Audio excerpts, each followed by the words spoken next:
let's talk about creative play. I made this painting last night because I wanted to get more into the embodied experience of creative play. So generally, like, my paintings that I create often have like these creatures that kind of come out, and I'm going to have a video probably during my fundraiser that explains that process. So if anyone's interested in trying out my process in painting or drawing, it starts abstract but then kind of welcomes the imagination to bring in like certain creatures or images brought up by the unconscious. That's something that's really near and dear to me as far as my process goes. So yeah, that being said, I told myself I'm going to go into this super loose and just be guided by the freeform active play, and it was just really beautiful to experience this for a couple hours last night to prep for today. So creative play, it's a hard term to define. If you look on the Merriam-Webster dictionary online, the definition of creative play is as follows: creative play as children's play in the way of modeling or painting, they only mention those two things, tends to satisfy the need for self-expression as well as to develop manual skills.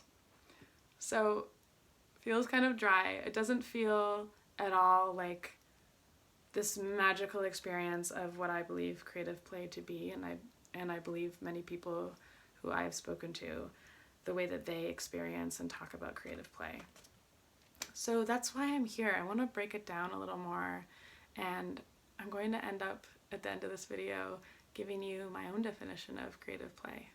So let's look at this a little bit closer.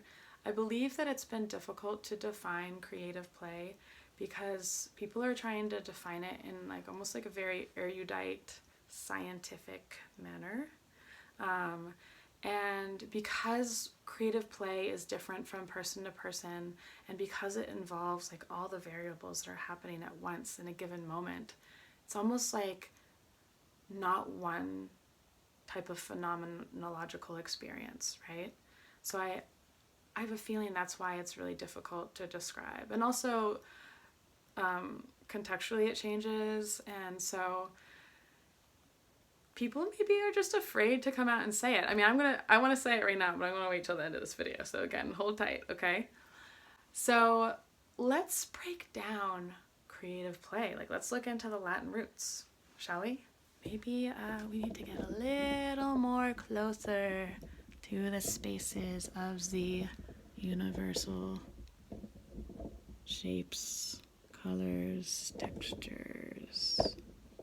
When seeking out the essence of creative play, I thought it useful first to connect with the most general definitions of the word play, which I found to be the following: a particular act or maneuver, a free or unimpeded motion, a brisk, fitful, or light movement, and lastly, a recreational activity. That last definition, I was pleasantly reminded that the word recreational helps define our understanding of the word play, which is generally defined as relating to or denoting activity done for enjoyment. Thus, when we look into the Latin root of recreational, recreare, we see that it means to make new, restore, and revive.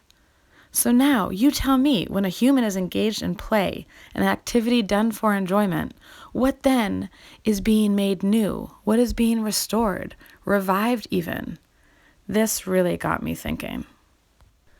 It appeared that the actual essence of play is indeed the action and reaction of creation itself. And going back to the etymology of Latin roots, creation itself means to bring something into existence. So again, here we are.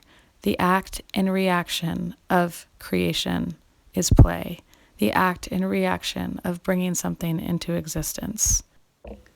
All right, so we broke down creative play, and now I would like to share with you my definition of play, and I welcome you to come up with your own. It would be really awesome if you commented below, wrote your own definition of what you believe creative play means to you, and maybe even edit my definition. You know, I mean, I've only proofed it a couple times, but I can always get better, right? Okay, So, Creative Play by Emily Ann Hall. Quote yourself, because it's important. I tell my students to quote themselves all the time, right? Make it real. All right, here we go. A joyful, free-form state of being, embodying the action of creation. So, again, feel what that means. We have this beautiful ability to continually bring things into existence. I mean, we're doing it all the time in a mundane way, right? But what makes an artist is someone who realizes that we're creating at every moment and then becomes more intentional with our creative practice. So I'm going to leave you on that. And I hope everyone has a lovely week. And check out next Sunday. Keep your eye out for my next video. And yeah, thank you so much for listening if you made it this far in the video. Okay, be well.